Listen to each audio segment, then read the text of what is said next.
श्रीगुरुभ्यो नमः। गणानां त्वा गणपतिगुं हवामहे कविं कवीनामुपमश्रवस्तमम् ज्येष्ठराजं ब्रह्मणां ब्रह्मणस्पत आनः शृण्वन्नोतिभिः सीदसादनम्। श्रीमहागणाधिपतये नमः। सदाशिवसमारम्भां शङ्कराचार्यमध्यमाम् अस्मदाचार्यपर्यन्तां वन्दे गुरुपरम्पराम्। श्रुतिस्मृतिपुराणानाम् आलयं करुणालयम् नमामि भगवत्पादशङ्करं लोकशङ्करम्। नारायणं नमस्कृत्य नरं चैव नरोत्तमं देवीं सरस्वतीं व्यासं ततो जयमुदीरयेत्। జై గురుదేవ్. మనం 21వ శ్లోకం పూర్తి చేశాం. 21 పూర్తయింది. 22 చదువుదాము శ్లోకము. సతయా శ్రద్ధయా యుక్తః తస్యారాధనమీహతే లభతే చ తతః కామాన్ మయైవ విహితాన్ హితాన్.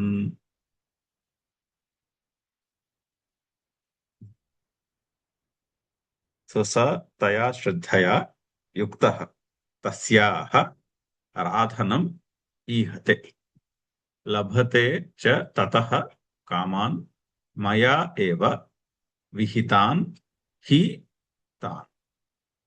అక్కడ హితాన్ని రెండు విధాలుగా మనం సంధి విడగొట్టచ్చు. హి తాన్ అని రెండు పదాలు అని చెప్పుకోవచ్చు, లేదా హితాన్ అని కూడా చెప్పుకోవచ్చు. రెండు రకాలుగాను అర్థం చెప్పుకోవచ్చు శ్లోకంలో.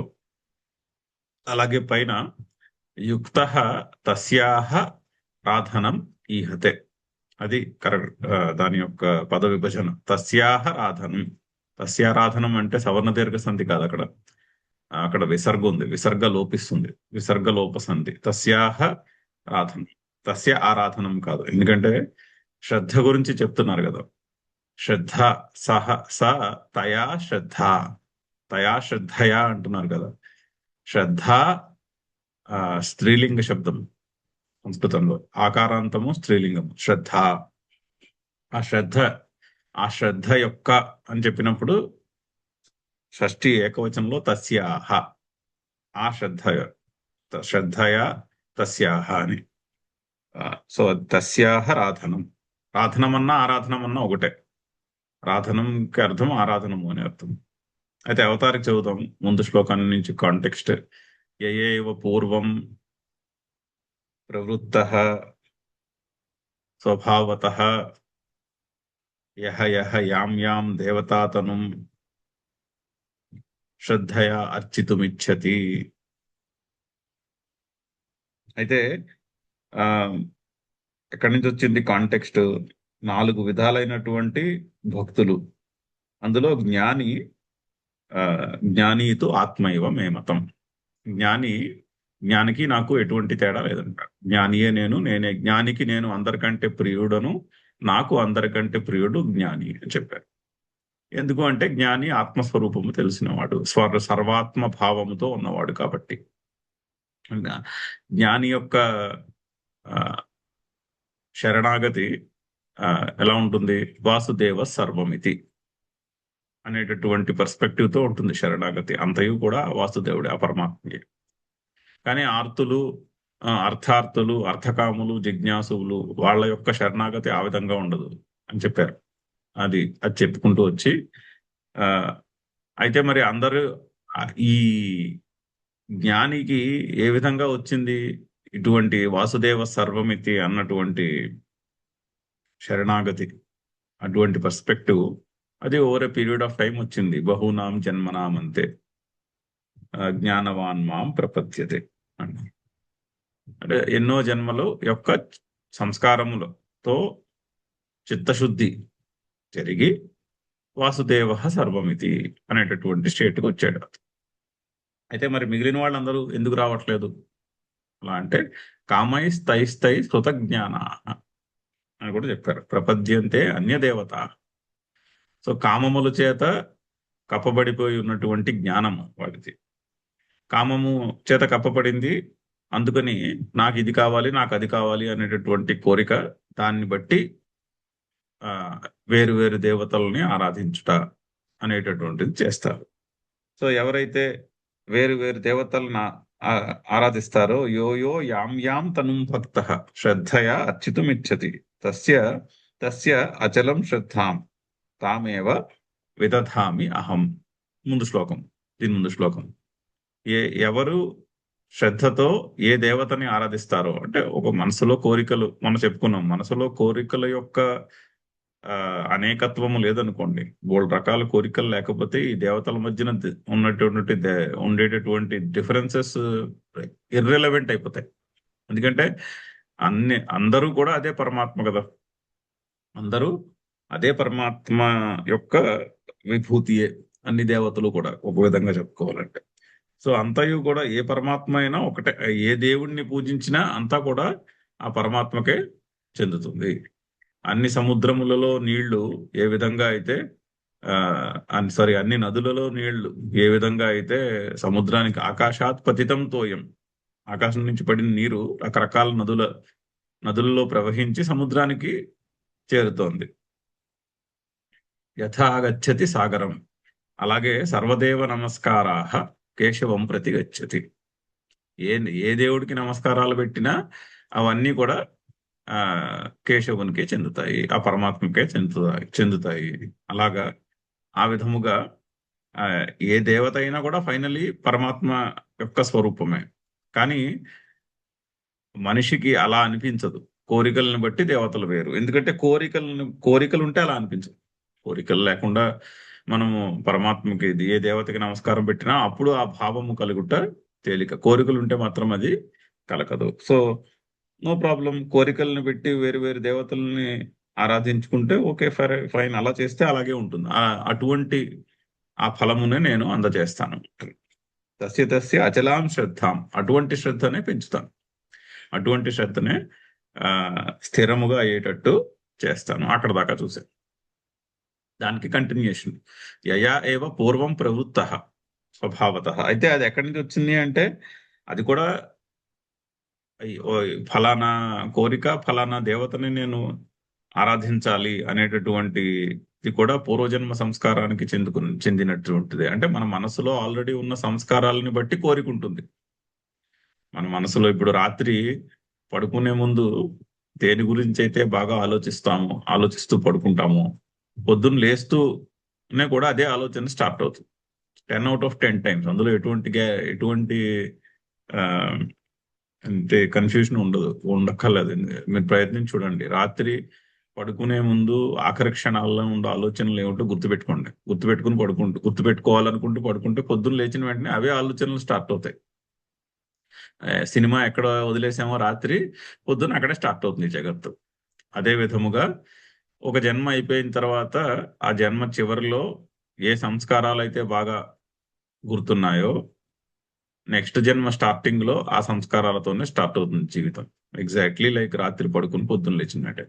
సో ఆ సంస్కారములను బట్టి కోరికలు ఉంటాయి, ఆ కోరికలను బట్టి దేవతారాధన ఉంటుంది.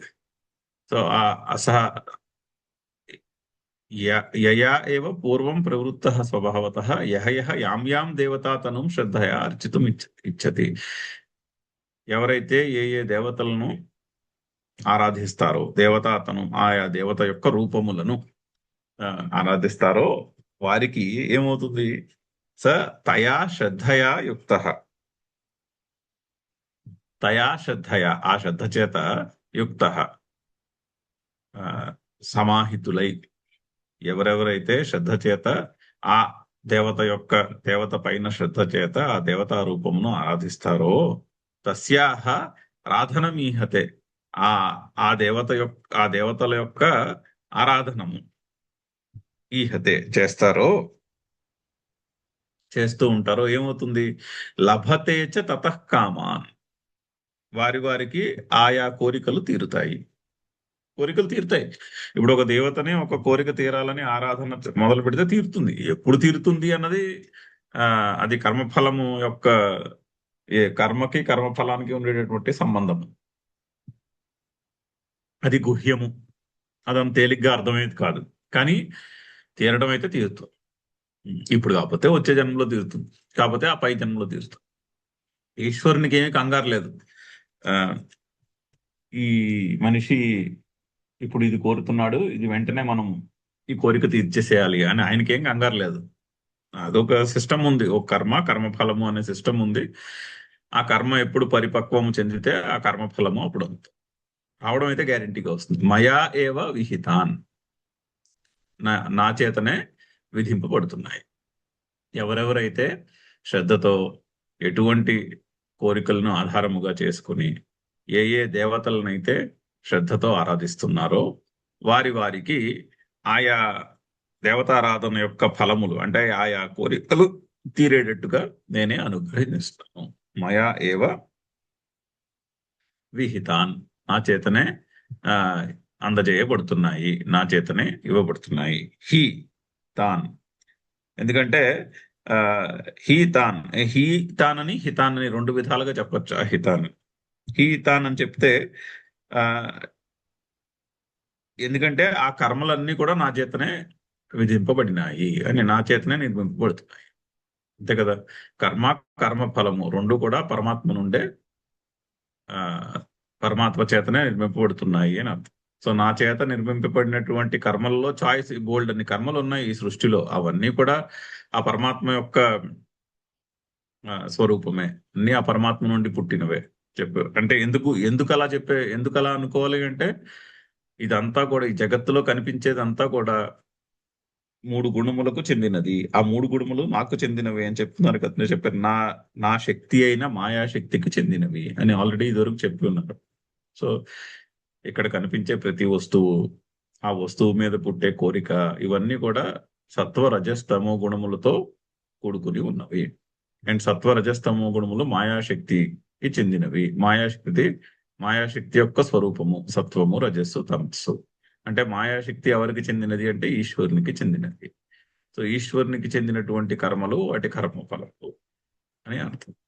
ఎవరెవరైతే ఏ కర్మఫలాన్ని కోరుకుంటూ చేస్తున్నారో వారి వారికి ఆ కర్మఫలములను అందచేస్తాను. గ్యారంటీగా వస్తాయి. అది మంచి ఫలమా చెడు ఫలమా అనేటటువంటిది భగవంతునికి ఏమీ తేడా పడదు. ఇప్పుడు సూర్యకాంతి ఉందనుకోండి, సూర్యకాంతిలో ఒకళ్ళు కూర్చుని భగవద్గీత చదువుకుంటున్నారు, ఇంకొకళ్ళు కూర్చుని ఫిక్షన్ నవల్ చదువుతున్నారు, ఇంకొకళ్ళు కూర్చుని లెక్కలో ఫిజిక్స్ చదువుతున్నారు, ఇంకొకళ్ళు కూర్చుని భాగవతం చదువుతున్నారు. ఇప్పుడు సూర్యుడు నేను భగవద్గీత చదువుకునేవాడు ఒక్కడికే ప్రకాశింపజేస్తాను కాంతిని, నవల చదివేవాడికి ప్రకాశింపచేయను అనడుగా. అటువంటి వ్యత్యాసం సూర్యునికి ఉండదు. సో భగవంతుడు సూర్యుని వంటి వాడు. మనకి ఏం కోరిక కావాలంటే ఆ కోరికను ప్రకాశింపజేస్తాడు. అది ఎక్కడి నుంచి వచ్చింది మనకి అంటే మన మనసులో ఉన్న సంస్కారములను బట్టి వచ్చింది. మన మనసులో ఉన్న సంస్కారములను బట్టి ఎటువంటి కోరిక మనకి కావాలన్న సంకల్పం పుడుతుందో అదే సంకల్పాన్ని ప్రకాశింపజేస్తాడు ఆ పరమ. ఆయనకి absolutely it makes no difference. ఏది కావాలంటే అది. రావణాసురుడు, హిరణ్యకశిపుడు, వాళ్ళకి బోల్డ్ అన్ని శక్తులు కావాలి, ఈ ప్రపంచాన్ని అంతా ఏలేయాలి, ఇక్కడ ఉన్న సంపదనంతను అనుభవించేయాలి అని తపస్సు చేస్తే వాళ్ళకి అటువంటి శక్తిని అనుగ్రహిస్తుంది. అది 5,000 సంవత్సరాలు తపస్సు అయి ఉండొచ్చు, 10,000 సంవత్సరాలు తపస్సు అయి ఉండొచ్చు. అంటే కర్మ ఫలము యొక్క ఎప్పుడు కర్మ ఫలము అంతుంది అన్నది తెలియదు మనకి. కానీ గ్యారంటీగా ఒక్కోసారి అనుగ్రహం 1000 సంవత్సరాల తపస్సుకే వచ్చేస్తుంది, ఒక్కోసారి 100,000 సంవత్సరాలకు వస్తుంది కథల్లో అనుగ్రహం. పరమేశ్వరుని యొక్క సాక్షాత్కారము ఎప్పుడో 100,000 సంవత్సరాల తర్వాత అయిందని రాస్తారు, ఇంకో చోట 1000 సంవత్సరాల్లో వచ్చిందని రాస్తారు. అంటే ఏంటి, ఎప్పుడు వస్తుందో తెలియదు కానీ వస్తుంది గ్యారంటీగా. మయా ఏవ విహితానని చెప్తున్నారు కదా, గ్యారంటీగా వస్తుంది. లభతేచ తతః కామాన్, ఆ కామనలు తీరుతాయి. ఎందుకు? నా చేతనే తీర్చబడతాయి. ఎప్పుడు అంటే తీర్చబడతాయి. ఎప్పుడు అన్నది మనము సరిగ్గా దాన్ని ఫార్ములాలో పెట్టి చెప్పలేము, ఎందుకంటే ఆ ఫార్ములా గుహ్యము, అది ఎవరికి తెలియదు. ఆ ఫార్ములా ఎలా పనిచేస్తుందో తెలియదు, కానీ రిజల్ట్ అయితే వస్తుంది అని చెప్పి చాలా ఒక విధంగా పరిశీలిస్తే చాలా ఇన్స్పైరింగ్ వాక్యము. But at the same time చాలా డేంజరస్ వాక్యం కూడా. మనసులో ఎటువంటి కోరికలు పుడితే అటువంటి కోరికలనే బలపరుస్తాడు. మనకి చిత్తశుద్ధి కలుగు చేసేయాలని ఆయనకి ఏమీ తొందర ఉండదు. ఆయన ఆ లీలని సాక్షిభావంతో చూస్తూ ఉంటాడు పరమాత్మ. ఓకే, నీకు నువ్వు చెడు మార్గంలో వెళ్ళాలనుకుంటున్నావు, వెళ్ళిరా, వెళ్ళి ఏం జరుగుతుందో చూసిరా అన్నట్టు ఆయన కాస్త నిమ్మకు నీరెత్తినట్టు అలా కూర్చుని సరే అలాగే కానీ అని అనుగ్రహిస్తాడు. అయితే అందులో మనం ఎంత కష్టపడి ఆ కర్మఫలాన్ని సంపాదించుకుంటాం, ఓకే, ఎంత కష్టపడి సంపాదించుకోవాలి, కానీ వస్తుంది కర్మఫలం. వచ్చేదాకా వెయిట్ చేయడం, వచ్చేదాకా కష్టపడ్డాడు. నీకు అదే కావాలి అనుకుంటే అదే చేసుకో, నాకేమీ అభ్యంతరము లేదు అన్నట్టు ఉంటుంది. ఒక విధంగా చాలా ఇన్స్పైరింగ్ వాక్యము. ఓకే, అనుకున్నవన్నీ సంకల్పాలన్నీ కూడా గ్యారంటీగా తీరనే తీరుతాయి, అందులో డౌట్ ఏం లేదు. ఒక్కోసారి తొందరగా తీరుతాయి, ఒక్కోసారి కొద్దిగా ఆలస్యంగా తీరుతాయి, కానీ తీరడం అయితే గ్యారంటీడ్. కానీ అందులో ట్రాప్ జీవితాంతము ఆ కోరికలను తీర్చుకునే హడావిడిలోనే గడిచిపోతుంది. కోరికల్ని పక్కన పెట్టి ప్రశాంతంగా ఉండుట అనేది ఉండదు. ఎందుకంటే కోరిక ప్రశాంతంగా ఉండనివ్వదు మనిషిని. ఆ కోరికల యొక్క ప్రవాహము, కోరిక కర్మ, కర్మఫలము అనేటటువంటి సైకిల్ సంసారంలో చిక్కుకుపోతాము. అది ఇక్కడ ఫ్లిప్ సైడ్, చాలా కొంచెం జాగ్రత్తగా ఉండవలసినటువంటి వాక్యం. సో అలాంటప్పుడు ఏం చేయాలి? ఎలాగా కోరిన కోరికలు తీరుస్తాడు అనుకుంటే అప్పుడు కోరిక ఎలా ఉండాలి? కోరిక should be the best, ultimate best కోరిక అయి ఉండాలి. అప్పుడు ఆ కోరుకునేది ఏదో సరైన కోరుకుంటే అట్లీస్ట్ సరైన వాటి గురించి ఎఫర్ట్ పెట్టే ప్రయత్నము జరుగుతుంది. అది అక్కడ ఆ శ్లోకం యొక్క తాత్పర్యము ఇవి. సో స తయా శ్రద్ధయా యుక్త తస్యాహ రాధనం ఈహతే. తస్య ఆరాధనంగా, తస్యాహ రాధనం ఈహతే, ఆ దేవత యొక్క ఆరాధనము చేస్తారో లభతే తతః కామాన్, ఆయా కామనలు అటు పూర్వం అంటే అలా ఆరాధన చేసిన పూర్వము కామాన్ లభతే, కోరికలు లభిస్తాయి అంటే కోరికలు తీరుతాయి. ఎందుకు? మయా ఏవ విహిత, నా చేతనే ఆ కర్మ ఫలములు విధించబడుతున్నాయి. హి తాన్, ఆ కర్మలు కూడా నా చేతనే, మయా ఏవ, ఎందువలన అంటే ఆ కర్మలు కూడా నా చేతనే నిర్మింపబడినవి. కర్మలు కర్మఫలములు రెండు కూడా నా చేతనే నిర్మింపబడినవి అని దాని యొక్క అర్థం. చదువుదాం, భాష్యం చదువుదాం. సహ తయా మద్విహితయా, అంటే ఆ శ్రద్ధ కూడా నా చేతనే తయారు చేయబడినది. అంటే ఈ శ్రద్ధలో రకాలు, కోరికలు ఇవన్నీ ఆ పరమాత్మకు చెందినవే. ఎందుకంటే అన్ని కూడా సత్వ రజస్తమో గుణములతో కూడుకుని ఉన్నవి. సత్వ రజస్తమో గుణములతో కూడుకుని ఉన్నాయి కాబట్టి అవన్నీ కూడా పరమేశ్వరునకు చెందినవే. ఎందుకంటే వాసుదేవ సర్వమితి అని కదా, అంతయు పరమాత్మయే. సూర్యకాంతి ఎలా అయితే అంతరిక్షం అంతయు వ్యాపించి ఉన్నదో, కనిపించచ్చు కనిపించకపోవచ్చు, బట్ వ్యాపించి ఉన్న తత్వం అయితే సూర్యకాంతియే.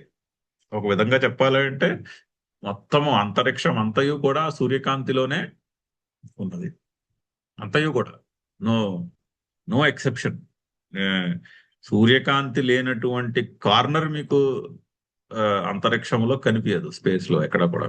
అదే విధముగా పరమాత్మ లేనటువంటి ఒక మూల ఎక్కడ కూడా కనిపించదు. పరమాత్మకు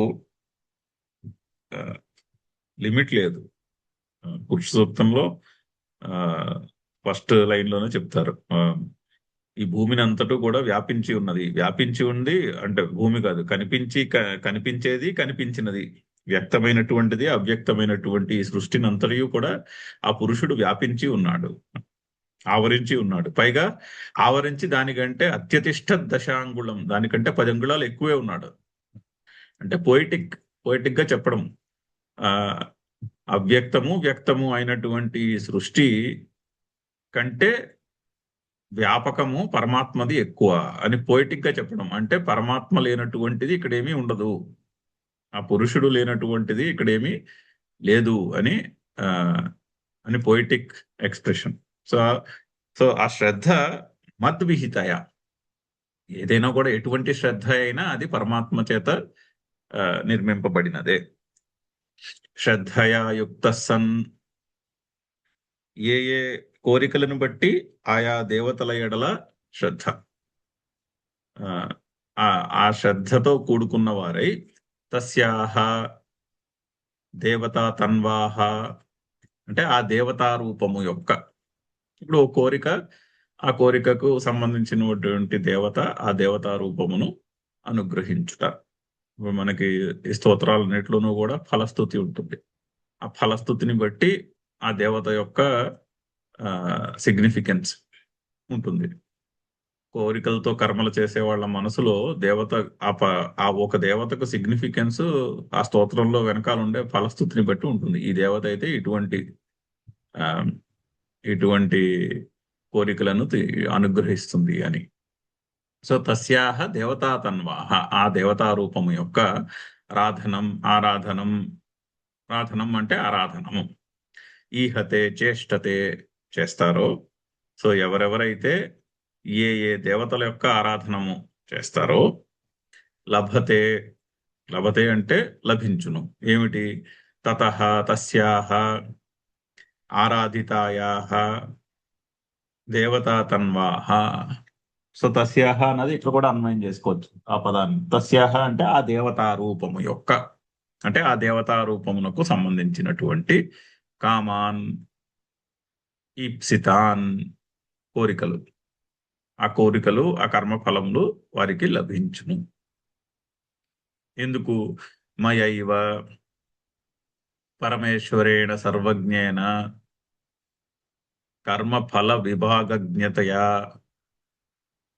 అంటే నేనైనటువంటి పరమేశ్వరుని చేత. పరమేశ్వరుడు అంటే సర్వజ్ఞుడు. సర్వజ్ఞుడు అంటే ప్రతిదాన్ని ప్రకాశింపు చేయవాడు అని అర్థం. సర్వజ్ఞుడు అంటే తెలుగులో అంతా తెలిసినవాడు అనే అర్థం వస్తుంది. సర్వజ్ఞుడు, అల్పజ్ఞుడు. పరమాత్మ సర్వజ్ఞుడు, నేను అల్పజ్ఞుడని అనేటటువంటి విభజన చెప్పవచ్చును, చెప్తారు కూడా. నేను, నాకు కొంచెమే తెలుసు, పరమాత్మకి అంతా తెలుసు. కానీ సర్వజ్ఞ అన్న అర్థానికి శంకర్లు కఠోపనిషత్ భాష్యంలో చాలా చక్కని అర్థం చెప్తారు. సర్వజ్ఞ అంటే, జ్ఞ అంటే ప్రకాశింపచేయుట, సర్వజ్ఞ ప్రకాశింపచేయువాడు అని అర్థం. సర్వజ్ఞ అంటే అన్నిటినీ ప్రకాశింపచేయు, అంటే ఈ పంచ ఇంద్రియములతోనూ మనం తెలుసుకునే జగత్తును అంతటినీ కూడా ఆ పరమాత్మయే ప్రకాశింపజేస్తుంది. ఎగ్జాక్ట్లీ ఇందాక చెప్పుకున్నాగా, అంతరిక్షంలో సూర్యుని వల్లే అన్ని గ్రహాలను, అన్ని నక్షత్రాలను కూడా ఆ సూర్యకాంతియే ప్రకాశింపజేస్తున్నది. ఈ గ్రహాలకి, నక్షత్రాలకి, దేనికి కూడా వాటి అంతటా వాటి ప్రకాశము లేదుగా. అన్నిటినీ సూర్యకాంతియే ప్రకాశింపజేస్తున్నది. ఇది మనందరికీ తెలిసిన విషయమే. అదే విధముగా ఇక్కడ ఉన్న ప్రతిదీ కూడా ఆ పరమాత్మయే ప్రకాశింపజేస్తున్నాడు. అది సర్వజ్ఞ అంటే అర్థం. సో మయా ఏవ పరమేశ్వరేణ సర్వజ్ఞుడనైన పరమేశ్వరునైన నా చేత, మళ్ళీ ఇంకెటువంటి వాడిని నేను? కర్మఫల విభాగ విభాగజ్ఞతయ, కర్మఫలమును యొక్క విభాగమును ప్రకాశింపచేయువాడిని. అన్ని కర్మలు నేనే ప్రకాశింపజేస్తాను, అన్ని కర్మ ఫలములను కూడా నేనే ప్రకాశింపచేస్తున్నాను. అందుకనే వీళ్ళందరికీ కూడా ఏ ఏ దేవతలనైతే కోరికలని మనసులో పెట్టుకుని ఆరాధిస్తున్నారో వారందరికీ కూడా వారి వారి కోరికలు తీరేటట్టుగా నేను అనుగ్రహిస్తున్నాను అని అర్థం. విహితాన్ నిర్మితాన్, నా చేతనే నిర్మింపబడ్డాయి ఆ కోరికలు, ఆ కర్మలు, ఆ శ్రద్ధలో విభాగములు, అవన్నీ నా చేతనే నిర్మింపబడినాయి, అంటే నా చేతనే ప్రకాశింపబడుతున్నాయి. నా చేతనే ఆయన చేత నిర్మింపబడినాయి కదా. ఇప్పుడు కారు కొనుక్కోవాలనుకోండి, కారు దేంతో తయారైంది అంటే తమో గుణము ఎక్కువగా ఉన్నటువంటి పదార్థము చేత తయారు చేయబడినది. ఆ మెటల్ తమో గుణము, దాని చేత తయారు చేయబడినది. మరి తమో గుణము ఎవరికి చెందినది? తమో గుణము మాయాశక్తి యొక్క కాంపోనెంట్. ఆ మాయాశక్తి ఎవరికి చెందినది? పరమేశ్వరునికి చెందినది. అయితే మరి కారు యొక్క నిర్మాణములో మెటీరియల్ కాజ్ ఎవరు అంటే పరమాత్మ అనే చెప్పాలి. సో ఆ విధంగా మయా ఏవ విహితాన్, నా చేతనే నిర్మింపబడినటువంటివి. తాన్ హి ఆ హితాన్ అన్న పదమును హి తాన్ అని అన్వయం చేసుకుంటే యస్మాత్ తే భగవతా విహితాః కామాః తస్మాత్ తాన్ అవశ్యం లభతే ఇత్యర్థః. అవశ్యం దొరుకుతాయి, గ్యారంటీడ్. ఏ కర్మ ఏ ఏ ఫలమును దృష్టిలో పెట్టుకుని ఒక దేవతారాధన చేయడం మొదలు పెడితే ఆ ఫలము గ్యారంటీగా వస్తుంది. టైం పీరియడ్ తెలియదు, ఎప్పుడు వస్తుందో చెప్పలేం, అయితే గ్యారంటీడ్. అప్పటి వరకు ఆ ఆ కోరికను వదిలేయకుండా ఆరాధించే ఓపిక ఉండాలి మనకు, అంతే. అంటే ఆ కోరిక గురించి ప్రయత్నము చేసే ఓపిక మనకు ఉండాలి, కానీ కోరిక తీరడం అయితే గ్యారంటీడ్. ఎప్పుడు తెలియదు, ఆయనకే తెలుసు. సో బట్ రావడం గ్యారంటీడ్. అలా కాకుండా హితాన్ అని వేరే అర్థం చెప్పొచ్చు. ఇక్కడ ఉన్న ఆ లాస్ట్ లో ఉన్న పదాన్ని హీ తాన్ అని విడగొట్టొచ్చు, అలా అది కరెక్టే. లేకపోతే హితాన్ అని ఒక పదం కింద కూడా చెప్పుకోవచ్చు. హితాన్ అని చెప్పుకుంటే ఎలా వస్తుంది అర్థం అని చెప్తున్నారు. హితాన్ ఇది పదచ్ఛేదే హితత్వం కామానాం ఉపచరితం కల్ప్యం నహి కామాహ హితాహ కస్యచిత్. అయితే ఇక్కడ హితాన్ అని చెప్పుకున్నాం అనుకోండి, హితాన్ అనేది ఈ కామనలకు విశేషణం అవుతుంది. హితకరమైనటువంటి కామనలు మయా ఏవ విహితాన్, నా చేతనే నిర్మింపబడినాయి అని చెప్పుకోవాలి. అంటే అది బలవంతంగా అర్థం గిట్టించుకోవాలి. అలాగా హితత్వం కామానాం ఉపచరితం కల్ప్యం. ఆ హితత్వమును కామనలకు మనము ఆ, పెట్ బలవంతంగా అక్కడ కల్పన చేసుకోవాలి. అలా అర్థం చేసుకుంటే ఎందుకు అంటే, కల్పన ఎందుకు చేసుకోవాలి అంటే, కామాహ హితాహ నహి కస్యచిత్. కామనలు ఏ విధంగానూ కూడా హితకరములైనవి కావు. ఎంత మంచి కోరిక అయినా కూడా అది హితకరమైనటువంటి కోరిక అయితే కానే కాదు.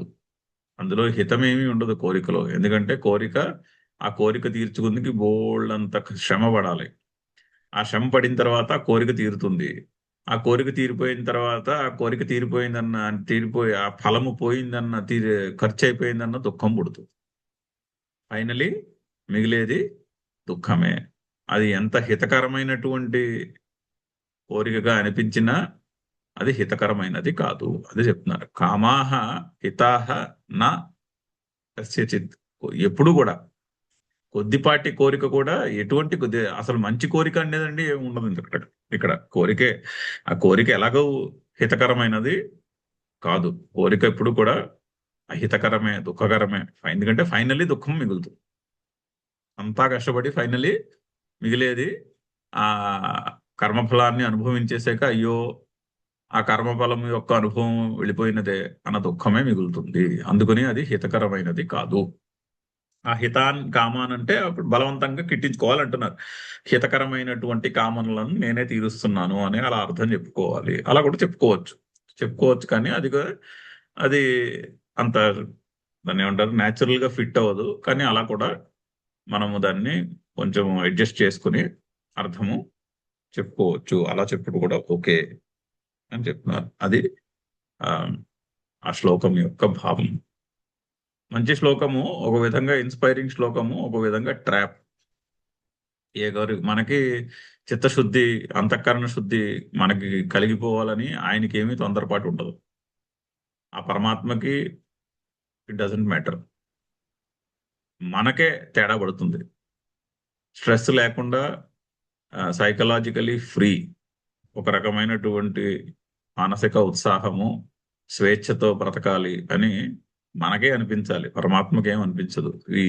వీడికి ఈ సినిమాలు చూసే అలవాటు తీసేసి మనము శాస్త్రం చదువుకునే అలవాటు చేసేయాలి అని ఆయనకేమీ తొందర ఉండదు. ఓ నువ్వు సినిమాలో చూస్తావో అయితే అలాగే కానీ అంటాడు. సో సతయా శ్రద్ధయా యుక్త తస్యారాధనమీహతే లభతే చ తతః కామాన్ మయైవ విహితాన్ హితాన్.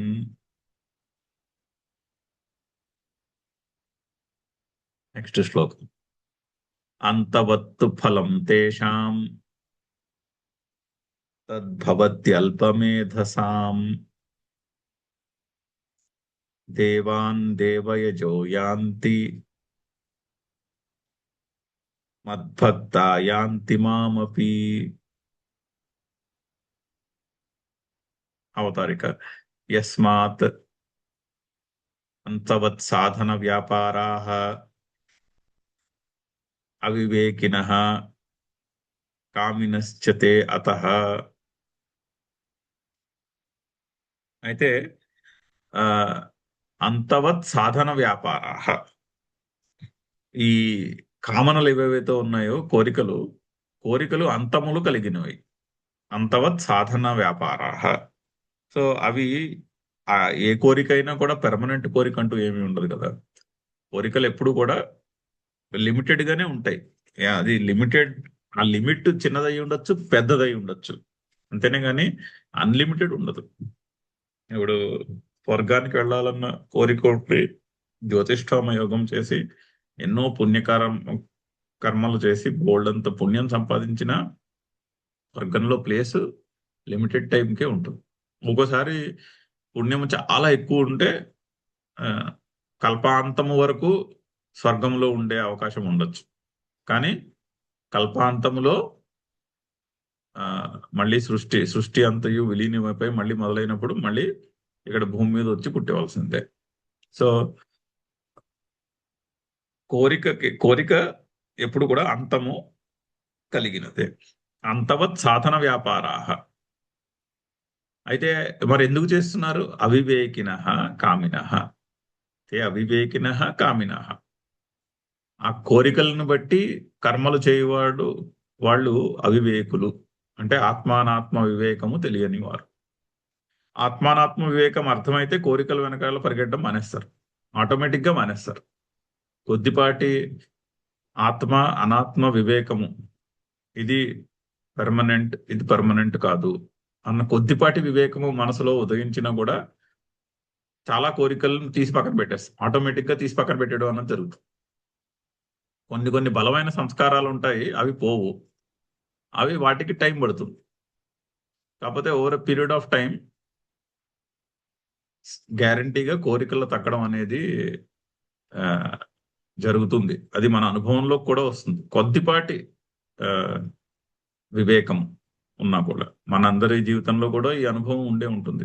జీవితం మొదలైనప్పుడు కంటే వయసు వస్తున్న కొద్దీ కాస్త ఆత్మానాత్మ వివేకము గ్యారంటీగా కొద్దిపాటిగా అయినా మనసులో బుద్ధిలో అలవడుతుంది.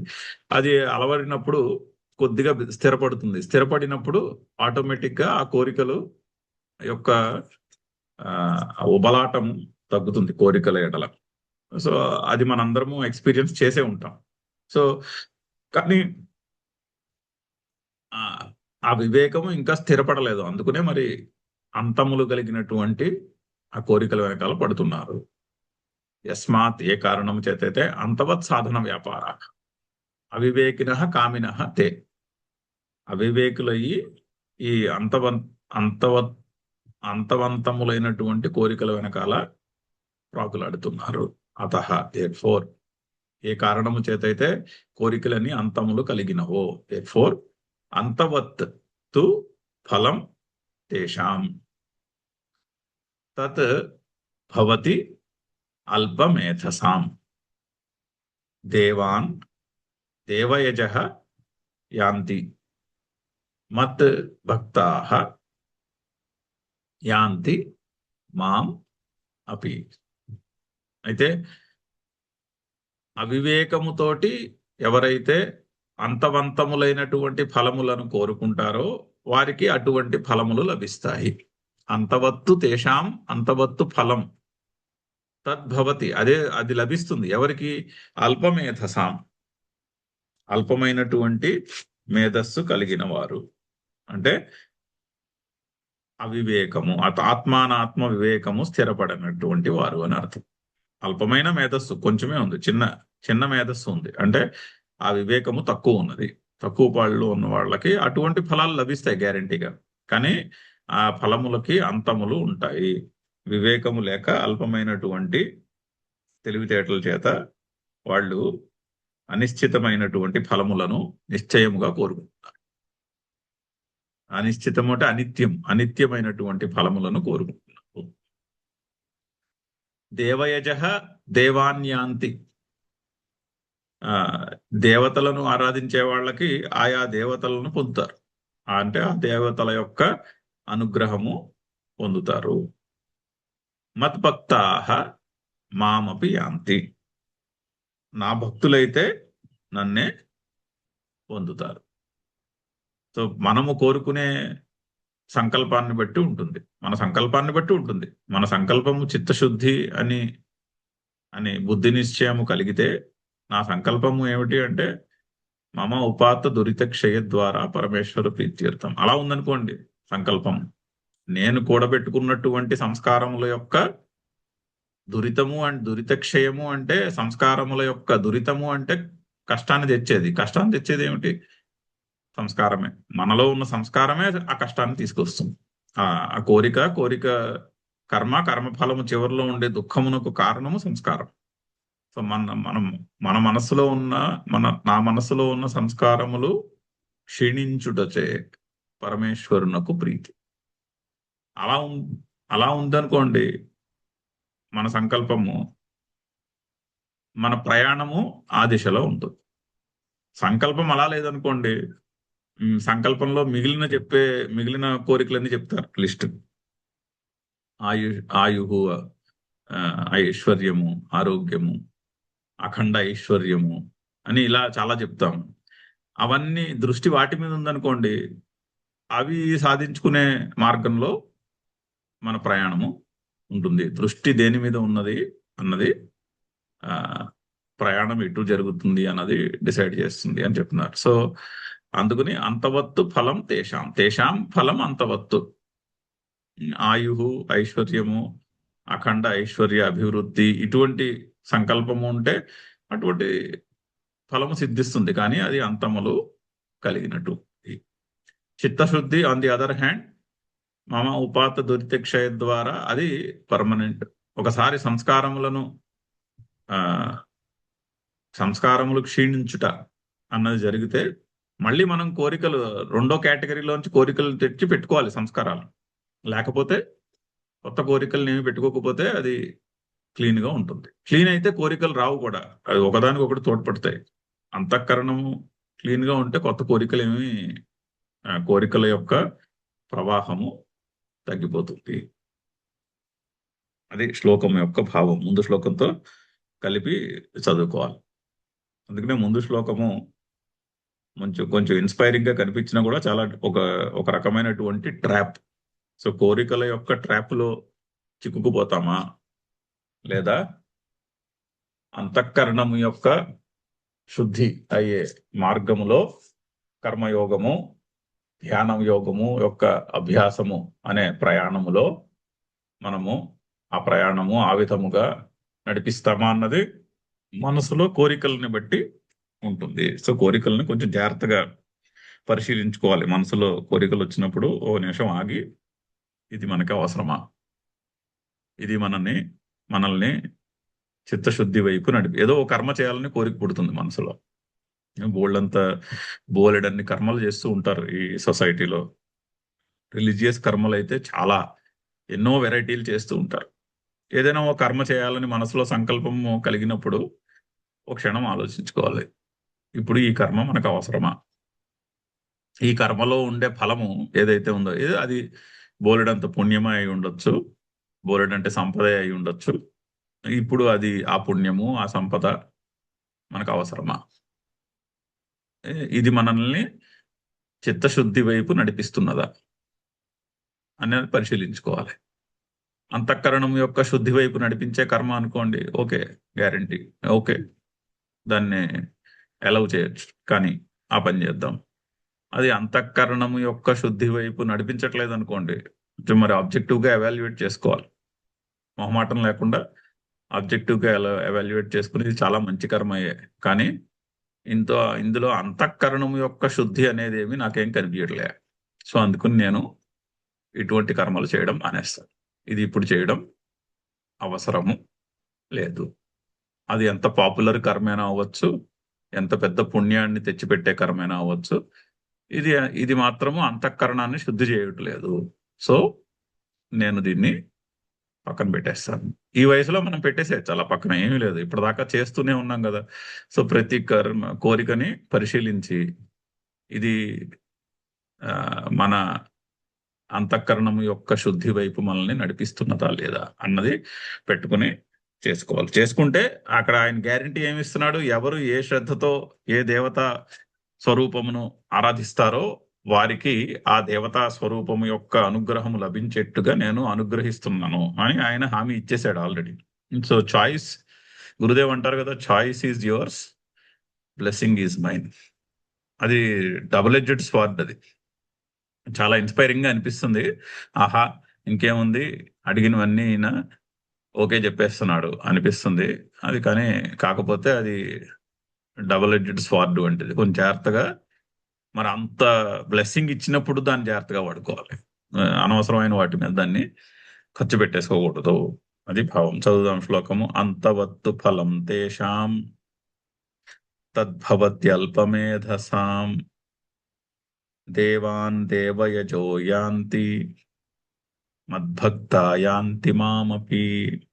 ఓం పూర్ణమదః పూర్ణమిదం పూర్ణాత్ పూర్ణముదచ్యతే పూర్ణస్య పూర్ణమాదాయ పూర్ణమేవావశిష్యతే. ఓం శాంతి శాంతి శాంతి. హరి ఓం.